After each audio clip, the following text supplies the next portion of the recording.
Join me right now. Back on the show is UFC flyweight prospect Miranda Maverick. Thank you, Miranda, for the time on this Sunday. What do your Sundays usually look like? They're pretty busy. It just kind of depends on each Sunday, but there's always some schoolwork. Try to go to church most Sundays. Didn't get to this time around. Had a lot of stuff on my plate, but getting schoolwork done was a big one this time. Getting my schedule ready for the coming week, meal prepping, all that kind of stuff. So Let's go back to your promotional debut. It only lasted 5 minutes. It was very impressive. When you look back at that first round and the damage you did, how do you feel? I kind of told everybody I'm actually more disappointed than most people expect. I wish it would have went to round 2 to round 3, just to show how well-rounded I was. But I'm getting an opportunity February 13th, so I'm not too upset about it. I just don't like the fact that a doctor stopped it instead of me having hands on the person when it stopped. That way they have their out, just like Liana got on an interview afterwards and said how she won the round and said how she wanted a rematch. And I'm sorry, but that's not going to happen until she ranks up and deserves that rematch. I felt like I won that round, though. After the first 40 seconds, I got my timing. I got my head on straight after, that reality of Bruce Buffer calling my name hit that I was in the UFC. And once my timing and everything was on point, she didn't hit me anymore, and I was just able to land every shot that I wanted to. Did you have the jitters for those 40 seconds? I think it was just like this, oh my goodness, I'm actually here. I never have nervousness going into a fight, but it was just different. As a UFC debut, it's my dream. I finally got there, and the whole time during the weight cut, the whole time doing interviews, doing everything, it was just like, this isn't real, this isn't real, this isn't real. And then, Bruce Buffer called my name, and it was just kind of like, whew, okay, I'm here now. And just took me a minute to get my head back in the game and mature up for a second and get the fight done with. I think that's for a lot of fighters is where it's like a make or break point. So can you get over that hump? And you got over that hump quick. That was very impressive. Yeah, thank you. I feel like I did, and I feel like it won't happen anymore. It's one of those things that I probably hadn't felt since my pro debut. And now that it's done with, I'm just ready to go in there with all the confidence I even had last time, plus more, and show what I can do. Show that well-roundedness. Show that round 1, 2, and 3 if I have to. Grappling, stand-up, cage work, wherever it goes, I'm ready for it. It was Khabib versus Gaethje, the pay-per-view during that week. Did it feel any different for you? No, kind of like I said, I don't have nervousness going into a fight anyway. There was no crowd, so it wasn't the huge hype train like you would expect there'd be for a UFC fight normally. It was pretty like peaceful and quiet with the whole COVID thing going on. It was busy with everything that was scheduled in for the fighters to have to do, but I kind of prepared myself for that already. I'd say the hardest part of anything was getting the sleep schedule on point and me still having to take care of school while I was over there. So I was staying up past midnight to do Zoom classes that in America were, at 3 p.m. So that was a little bit difficult. But aside from that, it was just a blast. It was obviously a little bit more attention, more exposure because I was on that card, and I'm just so grateful for that. Do you plan on going back over there? Because it seems like now it doesn't seem like it. They do have a new stadium. They do have a crowd. You probably want to feel that, right? Yeah, I don't mind. Put me anywhere. I will say it's pretty convenient to have the fight in Vegas this time around.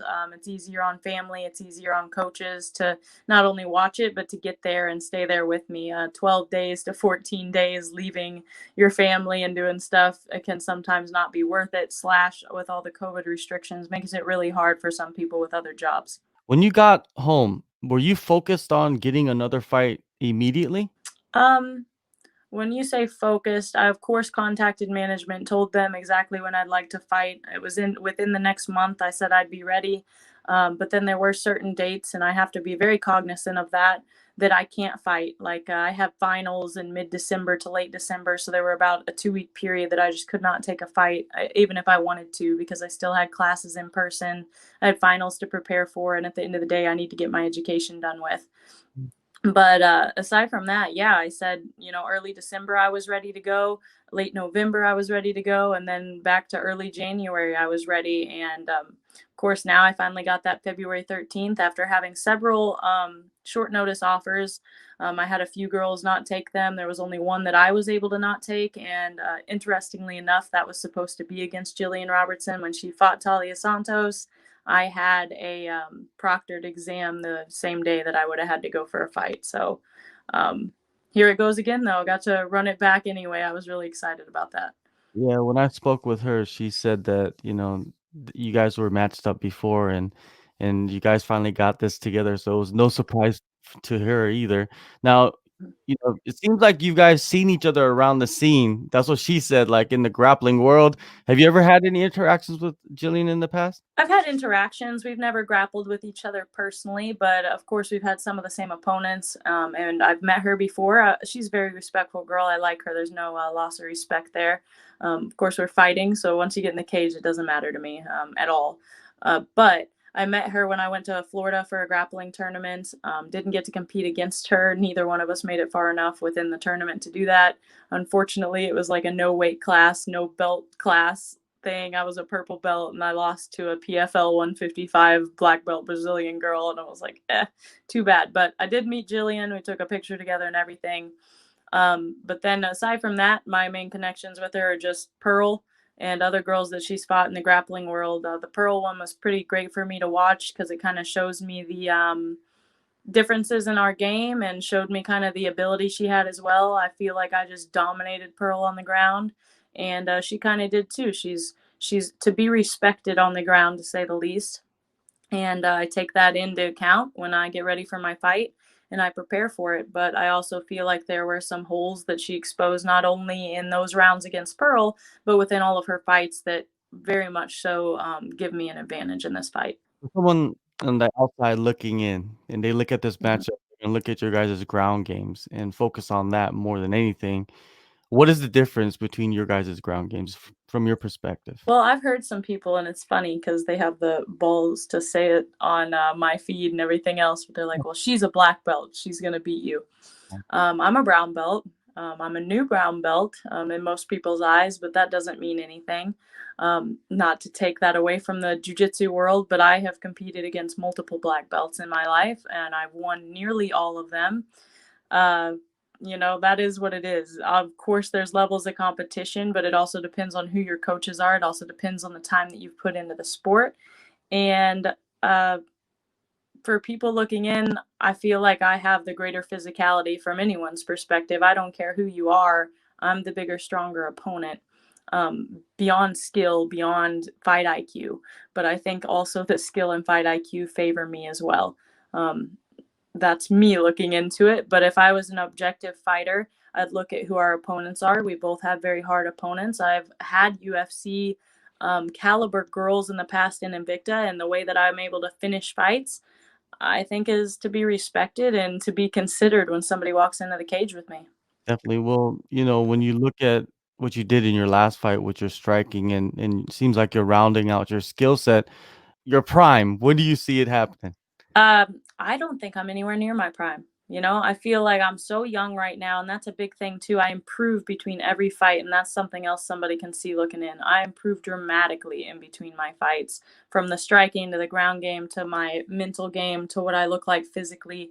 It's all improving. It's all becoming more and more of that ultimate goal. And I'd say give me 3 more years, and I might be at my prime. But right now, I'm still leveling up left and right. So that gives me an advantage to where the girls don't know what I'm bringing into the cage. When I come in, every time is a different me. Are you expecting to display more of your striking in this fight, get a TKO finish on the feet, or do you see yourself going to the ground and playing that grappling game and then getting that submission? I see it all happening, to be honest. I think she's going to do everything in her power to get to the ground. She does not like being punched in the face, and that's what I plan on doing to her. So I'm going to use my striking to set up whatever I can. I'm going to use my ground game to set up whatever I can. And in all areas, my main goal of this fight is to just be a very aggressive, the best version of me that's going to go in there and try to finish this fight, not let her breathe. No controversy, right? Because I don't know if it's controversy, but whenever there's a doctor stoppage, for some reason they want to say like, "Oh, they stopped it." I don't want to say this, but because she's a girl, they stopped it because of that reason. Yeah, there was tons of controversy surrounding that. And, people can argue that it didn't blur her vision, it didn't whatever. But if I were her, I'd be happy they stopped it, because the second round, I would have just been targeting that nose. They wouldn't have been able to stitch that thing up very easily. I already was targeting the nose. That was pretty obvious. and I already was beating her up. I don't think anything would have changed in round 2 or 3. My cardio was way better than hers. I felt just so much better than her in every aspect, and people can argue whatever they want. Yeah. And especially when you have fans, I guess mine would probably do the same thing if it had been happening in reverse. That's to be expected. But I would not expect that in this fight. How do you keep yourself away from that negativity? Because I guess it's tenfold now since you're in the UFC. It is, and even before that, it was bad enough. Being an MMA fighter and being a woman are just like back to back slaps to the face when it comes to social media. You have to look like, a beautiful person 24/7, or you have to be just winning fights violently 24/7. The better the blood, or the more blood, the better. Like all kinds of factors go into the way that these social media outlets work towards things. And it's kind of sad, to be honest. But I just stay away from it. I keep this very objective perspective, looking in on it, and just kind of feel bad for the people who have, the haters out there that just have nothing good to say. Because there's a lot. And there's a lot of creepy people out there.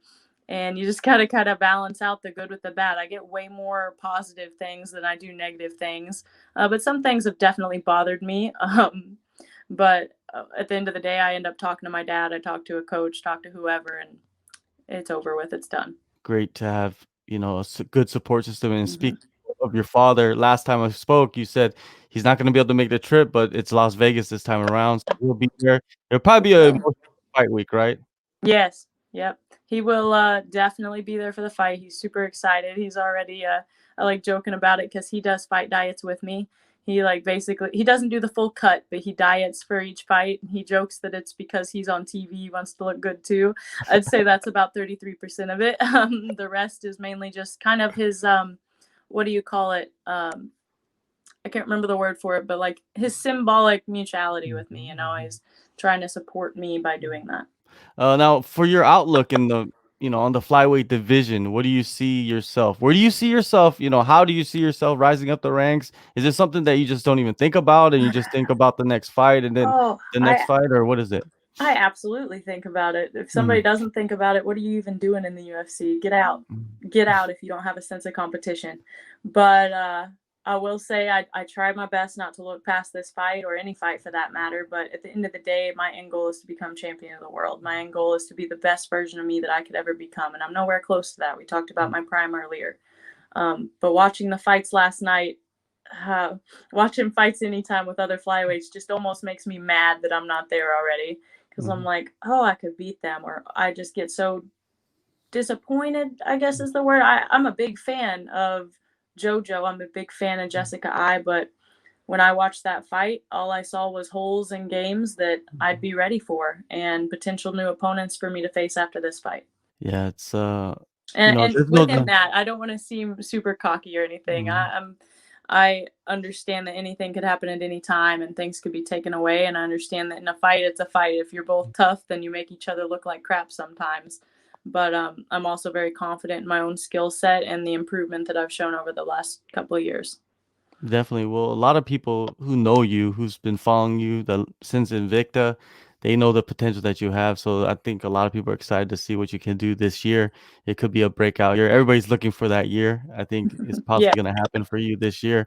Well, anyways, it starts February 13th, UFC 258, back-to-back pay-per-views for you, which is always good. Thank you so much, Miranda, for the time, and enjoy the fight. Thank you. I appreciate it.